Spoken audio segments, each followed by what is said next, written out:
Virgil, Amir tells us he sparred 250 rounds for Friday's fight against Chris Algieri.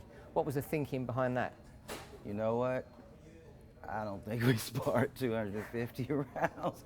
He might think he sparred 250 rounds because he did a lot of boxing, but I counted about 160. Yeah.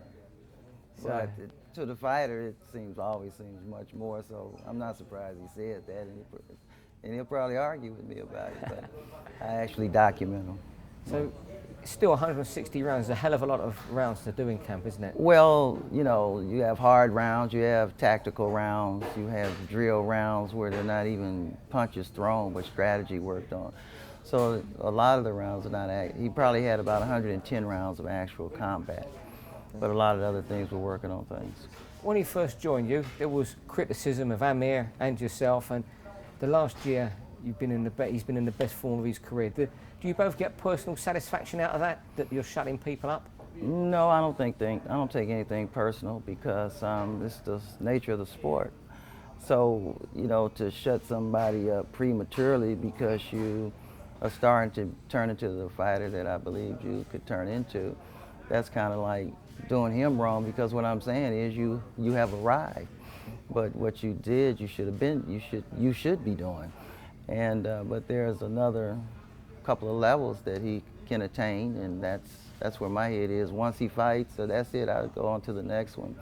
I don't linger, you know, what already happened. What's the difference between the Amir Khan who came to you 2.5, 3 years ago to the Amir Khan today as a fighter? I think he understands the sport better. I think his IQ is developing along at a pace that's matching his talent. He's understanding what he does, and of course he's putting a lot of time into practice, something that he readily admits he didn't do before. So that's what's been the difference, and you know, the philosophy that he and I share on this sport and his growth in the sport. So it's a slow process, but it's something that he should be doing. And how pleased is it for you that the shape he's coming back into camp in now than what he was previously? That's always great to see, because you know he's ingesting what you want him to ingest, but at the same time, winning decisively like he's been winning brings on that attitude. So he sees, if I continue to do this, then success is always at the doorstep, you know, and the only way you can eventually beat me is two ways. You're going to just have to be the better fighter, or I'm going to have to make a mistake. So that winning brings on that attitude. Do you ever have to read him the right act, give him a kick? I don't bite my tongue if I'm not happy, that's for sure. I'm not afraid to tell a fighter what he ought to be doing. I'm not afraid to tell you if I'm not happy about something, because I know they will respect you for that.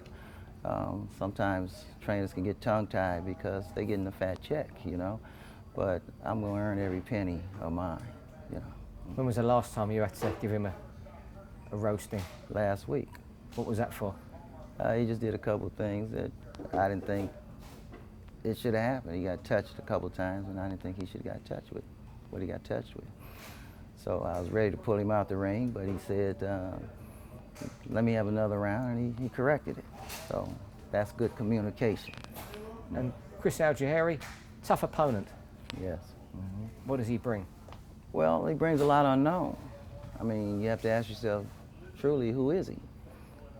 He's a guy that beat Pravandikov. He's a guy that went to beat Emmanuel Taylor. He's a guy that went into a fight with Pacquiao.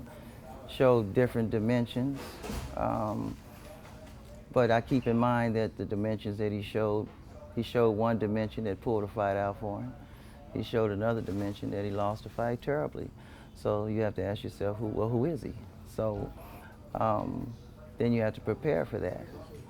Which one is going to show up? But my focus is on Amir. If he does what he's supposed to do, then I don't think about what Algieri's going to do. The Amir Khan of old, he may well have gone into the fight and think, I've got to do better than Manny Pacquiao and stop this guy. The new Amir doesn't do that, does he? Well, I mean, why do you have to stop me? Because Manny knocked him down 6 times. It's not a knockdown contest. Manny didn't stop him. I mean, he knocked him down 6 times. If that's a yardstick, then I don't want to be measured by that. But if he dominates the fight, that's all you can ask. Because if a guy has been knocked down 6 times by one guy, that means that he might have been susceptible to something that the other guy did good.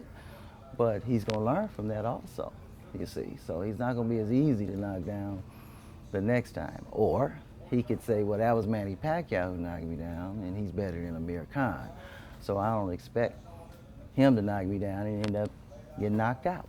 So we'll have to see how it goes. Have you ever come across John David Jackson before in opposite corners? Yeah. When was that? Can you? Super 6. He had Alan Green. And Andre Ward, of course. Yes, Andre Ward. Yeah, dominated. And obviously, there's a lot of talk, not Amir, around him as Floyd Mayweather. It's in the media all the time. Is that difficult for you to get him to just not even look at that or look at that fight at all in the future? Because we've been through it once. So when you've been through it once like he has, you tend to judge a tree by the fruit it bears, you know. So we've been through it once, so I know it's not affecting him in a negative way. If the fight presents itself, he's willing to take the fight. If it doesn't, then he's more than prepared to move on and continue to, carve out his own legacy. Do you think it'll happen? I can't honestly say. I can't even go that far. It's like I said, he and I both have been there. So I don't even think of it like that. I just think of him and his legacy. It's going to always be great fights there. It's going to always be an opportunity. What can you do? Even if he doesn't fight him, he still has an opportunity to be a great fighter himself, going to the Hall of Fame, and carve out a great career for himself. And finally, what can we expect from Amir on Friday night? Well, I expect him to perform, and I believe he will perform. One thing that he is, when the lights are on, he steps up. He's had some setbacks, but he never had a setback from not stepping up. So he'll step up. He won't lay down.